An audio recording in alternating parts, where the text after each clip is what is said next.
সুপ্রিয় দর্শক শ্রোতা, আমরা জীবনের কোন কোন পরিস্থিতিতে বলার মতো কথা থাকা সত্ত্বেও নীরবতা অবলম্বন করতে হয় তা নিয়ে আলোচনা করছিলাম। ভিডিওটির প্রথম পর্বে এমন 3টি পরিস্থিতি নিয়ে আমরা কথা বলেছি। আমরা বলেছি, যে বিষয়ে আপনার কোনো জ্ঞান নেই সে বিষয়ে কথা বলবেন না, প্রচণ্ড ক্ষুব্ধ থাকা অবস্থায় নীরব থাকবেন এবং অযথা কাউকে কথা শুনিয়ে দিতে হবে বলে কথা বলবেন না। এবারে চলুন আর কোন কোন পরিস্থিতিতে চুপ থাকবেন সেগুলো দেখে নেই। চতুর্থ পরিস্থিতি, সম্পর্ক নষ্ট হয়ে যাওয়ার আশঙ্কা থাকলে নীরব থাকুন। ভাবতে পারেন এটা তো অনেক সহজ কাজ, তবে চলুন একটি ঘটনা বলি যাতে বিষয়টি আরেকটু স্পষ্ট হবে। ধরুন আপনি আপনার ঘনিষ্ঠ বন্ধু মেহেদির সঙ্গে একটি রেস্টুরেন্টে বসে একটি ফিল্ম নিয়ে গল্প করছেন। এ সময় দেখলেন মেহেদি এমন একজন অভিনেতার সম্পর্কে প্রশংসা শুরু করলো যাকে আপনি মোটেই পছন্দ করেন না। এই অবস্থায় আপনার সামনে দুটি পথ খোলা। হয় তাকে বলতে পারেন, এমন একজন অভিনেতা তোর পছন্দ হলো, তোর তো রুচি দেখছি দিন দিন খারাপ হয়ে যাচ্ছে। অথবা আপনি মাথা নেড়ে মেহেদির কথায় সায় দিয়ে যেতে পারেন। তবে আমাদের পরামর্শ থাকবে, এক্ষেত্রে আপনি এই কাজগুলো করতে পারেন। 1. আপনাকে মনে রাখতে হবে, বিভিন্ন বিষয়ে প্রতিটি মানুষের আলাদা আলাদা দৃষ্টিভঙ্গি থাকতে পারে। এই মতভিন্নতাই বন্ধুত্বের সৌন্দর্য। 2. বন্ধুকে নিছক আপনার অপছন্দের অভিনেতার প্রশংসা করার কারণে আঘাত করে কথা বলার চেয়ে একটি গভীর নিঃশ্বাস নিয়ে বিষয়টি এড়িয়ে যান। 3. কথা বলার সময় মতপার্থক্যের বিষয়গুলো এড়িয়ে যেসব বিষয়ে মতৈক্য রয়েছে সেসব বিষয়ে কথা বলার চেষ্টা করুন। এবং 4. যদি দেখেন যে বন্ধুর পছন্দের সমালোচনা করে কথা বলতেই হচ্ছে, তাহলে অত্যন্ত ভদ্রভাবে তার দৃষ্টিভঙ্গিকে সম্মান জানিয়ে যতটা সম্ভব মোলায়েমভাবে আপনার দৃষ্টিভঙ্গি তুলে ধরুন। এই কৌশলটি শুধু বন্ধুত্বের ক্ষেত্রে নয়, পারিবারিক জীবনেও অত্যন্ত কার্যকর একটি কৌশল হিসেবে বিবেচিত হতে পারে। অনেক সময় নীরবতা দুর্বলতার বহিঃপ্রকাশ নয়, বরং শক্তিমত্তা, বিষয়বস্তু উপলব্ধি করার ক্ষমতা ও মেধার পরিপক্কতা তুলে ধরে। পঞ্চম পরিস্থিতি, বন্ধুত্বের সম্পর্ককে অগ্রাধিকার দিন। এবার আমরা আরেকটি পরিস্থিতি নিয়ে কথা বলবো যেখানে নীরব থাকা বেশিরভাগ মানুষের পক্ষেই সম্ভব নয়। যখন কোনো আলোচনা বা বিতর্ক আপনার মেজাজ বিগড়ে দেয় এবং ধৈর্যের পারদ চড়তেই থাকে, তখন মাথা ঠান্ডা রেখে নীরব থাকা সম্ভব নয়। দেখুন, আপনার কাছে যখন মনে হবে যে আর চুপ থাকার কোনো মানে হয় না, বরং জোর গলায় নিজের কণ্ঠে যত শক্তি আছে তা প্রদর্শন করার এবং গলাবাজি করার এখনই শ্রেষ্ঠ সময়, তখন যদি আপনাকে কেউ মাথা ঠান্ডা রাখতে বলে, তখন তার উপরই চড়াও হতে ইচ্ছা করবে। কিন্তু না, ওই পরিস্থিতিতেও শান্ত থাকার চেষ্টা করুন, কারণ চিৎকার ও গালিগালাজ পরিস্থিতিকে আরো খারাপ করা ছাড়া ভালো করবে না। যেমন ধরুন, আপনি আপনার সেই বন্ধু মেহেদির সঙ্গে আপনার প্রিয় ফুটবল টিমটি নিয়ে কথা বলছেন। আপনি হয়তো আর্জেন্টিনার সমর্থক আর আপনার বন্ধুটি ব্রাজিলকে সমর্থন করে।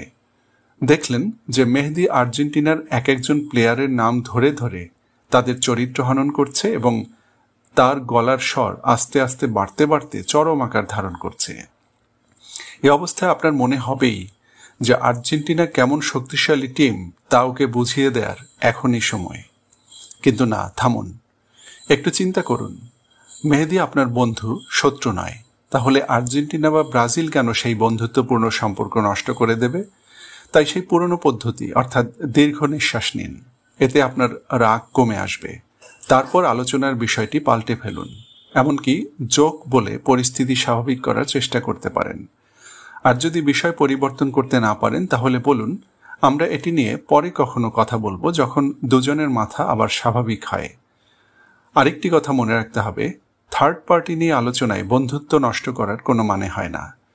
যখন আপনার পক্ষে যুক্তি থাকা সত্ত্বেও শুধুমাত্র বন্ধুত্ব রক্ষা করার জন্য চুপ থাকছেন, তখন এর কথা স্পষ্ট হচ্ছে যে আপনি বন্ধুত্বকে সবার উপরে স্থান দেওয়ার সিদ্ধান্ত নিয়েছেন। বন্ধুত্বের সম্পর্কটিকে আপনি এতটা উঁচুতে রাখতে চান যা টিকিয়ে রাখার জন্য আপনি চুপ থাকছেন, এমনকি নিজের অধিকার পর্যন্ত ছেড়ে দিচ্ছেন। মনে রাখবেন, ঝগড়াঝাটি করার অনেক সময় পাওয়া যাবে, কিন্তু ভালো বন্ধু খুঁজে পাওয়া সব সময় সম্ভব নয়। বন্ধুত্বের সম্পর্ক একবার নষ্ট হয়ে গেলে তা আর জোড়া লাগানো কঠিন। ভিডিওটির বাকি অংশ দেখার আগে অনুরোধ থাকবে, এটিতে একটি লাইক দিয়ে আমাদেরকে অনুপ্রাণিত করবেন, আর আমাদের ভিডিও নিয়মিত পেতে চ্যানেলটি সাবস্ক্রাইব করে রাখতে পারেন। এবারে সর্বশেষ পরিস্থিতি, গুরুত্বপূর্ণ কথা না থাকলে চুপ থাকুন। এ বিষয়টি ইদানিংকালে খুব বেশি দেখা যায়। আজকাল আমাদের প্রায় সবারই ইন্টারনেট অ্যাক্সেস আছে এবং আমরা সবাই সব বিষয়ে নিজেদেরকে পারদর্শী মনে করি। কিন্তু মনে রাখতে হবে, এখানে কিন্তু একটি অলিখিত নিয়ম আছে। যদি তোমার বলার মতো কোনো মূল্যবান কথা না থাকে তাহলে চুপ থাকো। অনেকে মনে করেন এভাবে চুপ থাকার মানে মুখের ভাষার উপর সেন্সরশিপ আরোপ করা, কিন্তু আমরা বলবো বিষয়টি মোটেই তেমন নয়। উদাহরণস্বরূপ, ধরুন আপনি কোনো পার্টিতে অংশ নিয়েছেন যেখানে রাজনৈতিক পরিস্থিতি নিয়ে উত্তপ্ত বিতর্ক হচ্ছে।